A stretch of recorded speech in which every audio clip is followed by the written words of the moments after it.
Broadcasting live from the Jersey Shore, it's Coach Kev on the Damage 365 Radio Network.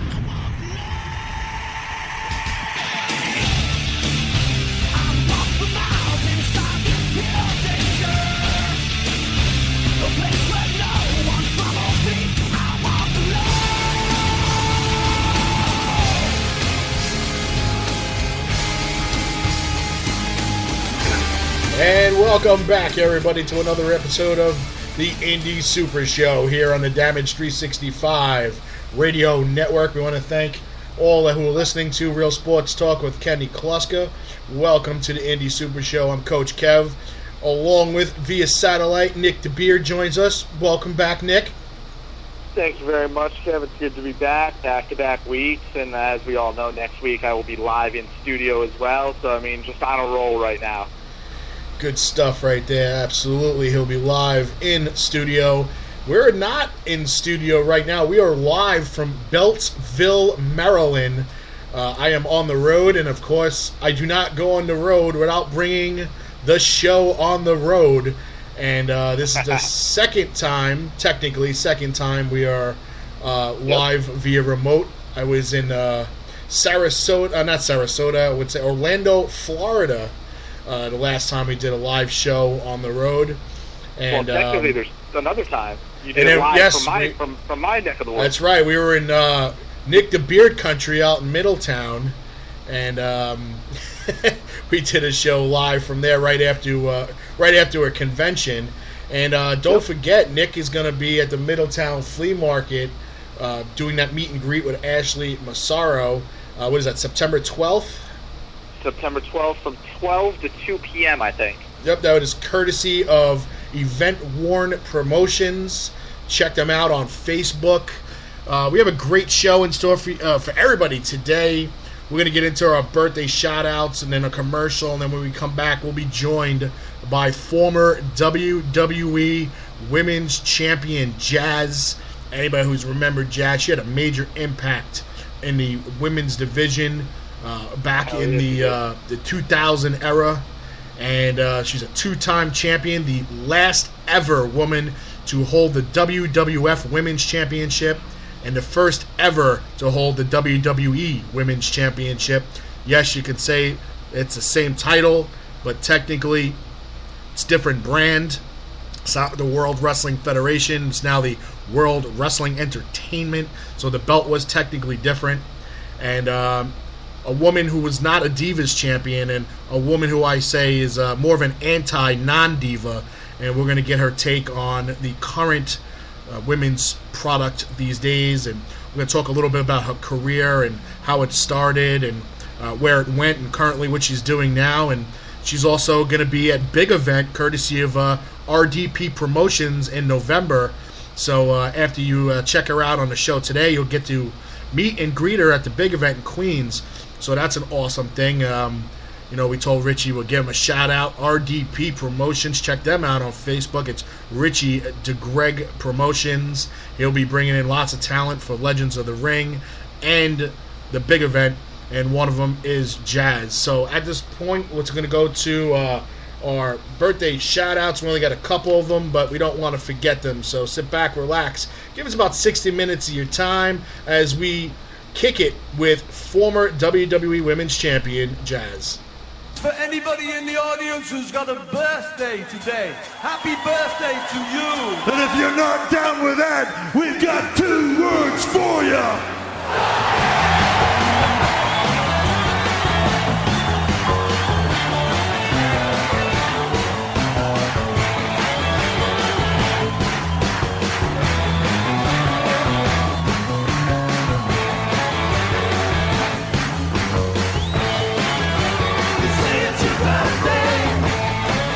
And we got some birthday shout-outs, ladies and gentlemen. First, let's give a happy birthday to 2015 Hall of Fame inductee and former Damage infielder and pitcher number 28, Joe Chic Morales Jr. Happy birthday, Joe. And a special happy birthday goes out there to Damage 365 radio correspondent, the Sarge, James Irving. Happy birthday to the Sarge, and happy birthday to anybody celebrating their birthday this week with those two fine gentlemen and Damage 365 radio.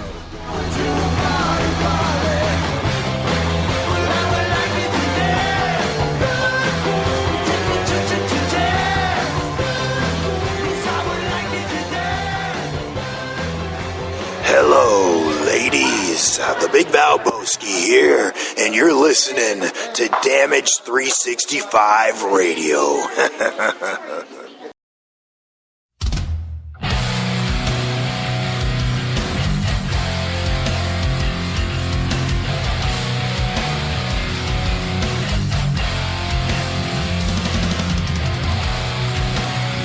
Suppy world, coming to you straight from the Funkenstein Wrestling Superstore. This is the greatest tag team in New York City. Hell, the greatest tag team in professional wrestling, the Scumbag Nation. I am Rude Boy Riley. And I am the American Nightmare, Logan Black. Like I said, here we stand in the Funkenstein Wrestling Superstore. It is located in the English Town Flea Market, Green Building, booth 35. And I'll tell you, they sell all things related to wrestling, my friends. They got kids and adult t-shirts and lucha masks, DVDs from all over the world, action figures, tickets to local indie events. Hell, they'll probably sell you a kitchen sink if you ask for it. And if you want that kitchen sink, if you've got some dirty dishes, make sure to like them on Facebook. That is facebook.com/Funkenstein Inc.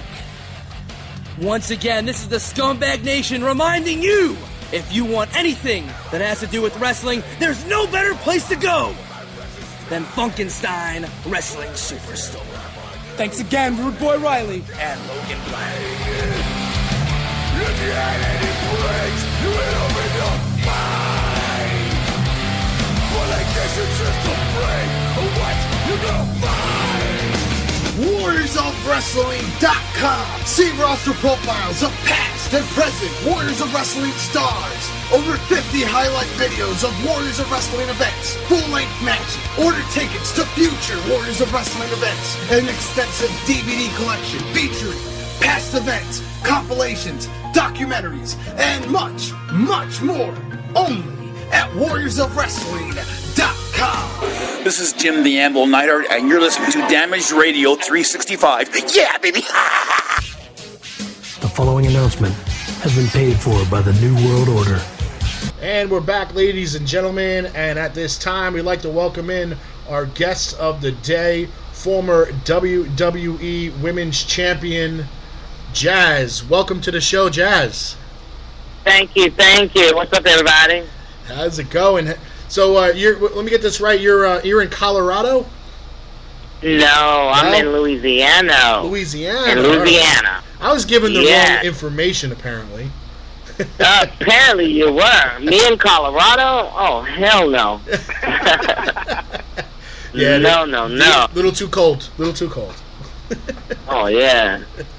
Okay, couple things we like to start off with. We pretty much start off with all our guests because, this being such a unique business, and we like to know how it all started and when was it that you decided that you wanted to be a professional wrestler? Like, how did this all come about?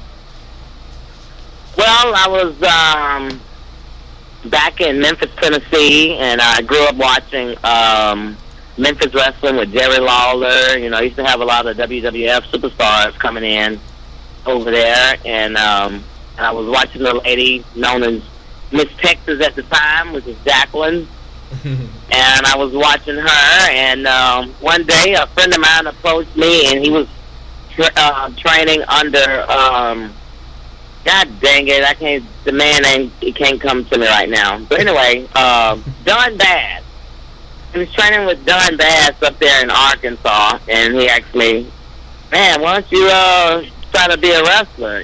Come and train with me. I was like, no, I'm not going to go on, make a fool of myself. So he convinced me, so I went ahead and tried to do that. And after 2 days of doing that, of bumping my head and having headaches for 2 days, I decided, no, it's not for me. And then maybe a month later, I decided, well, I'm going to give it another shot.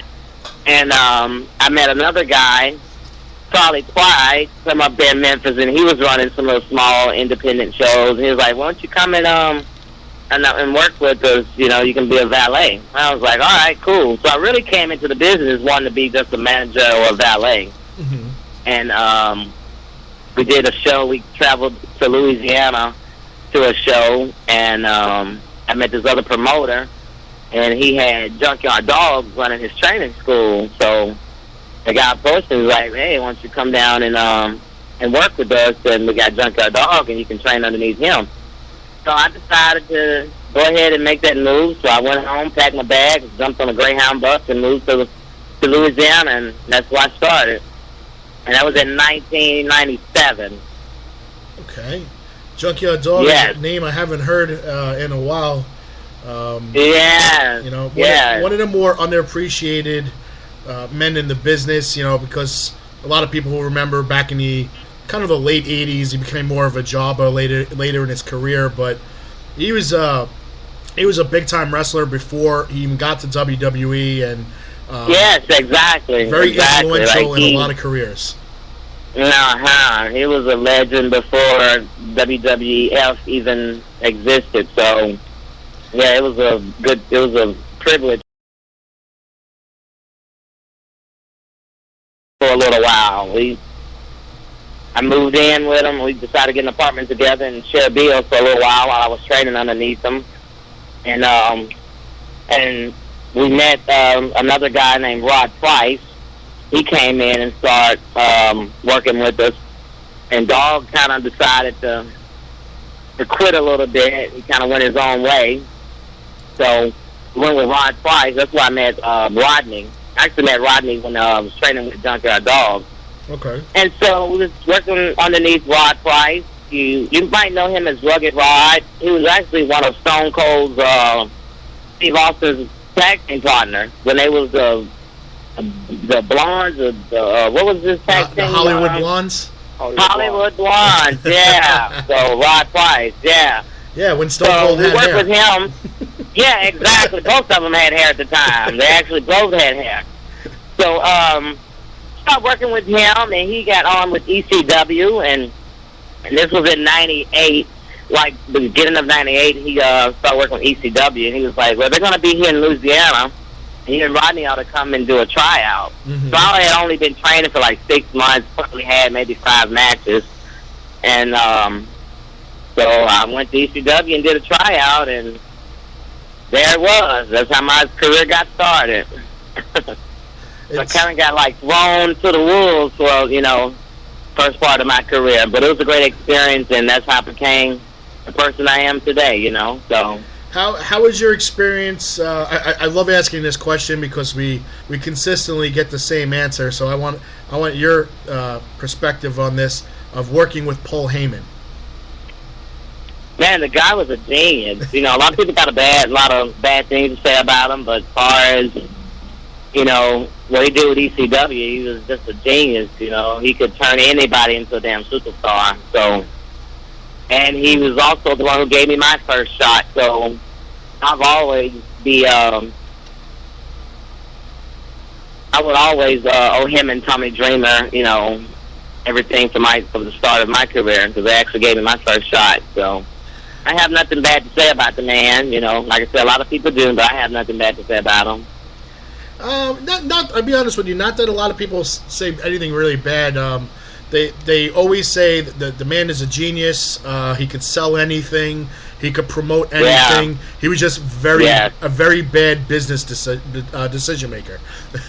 Yes. You know, I guess, you know, they said money's the root of all evil. So I guess, you know, this comes bad with managing money. But as far as talent, like I said, he'll take a bag of rocks and turn into a superstar. So he was a genius when it comes to that.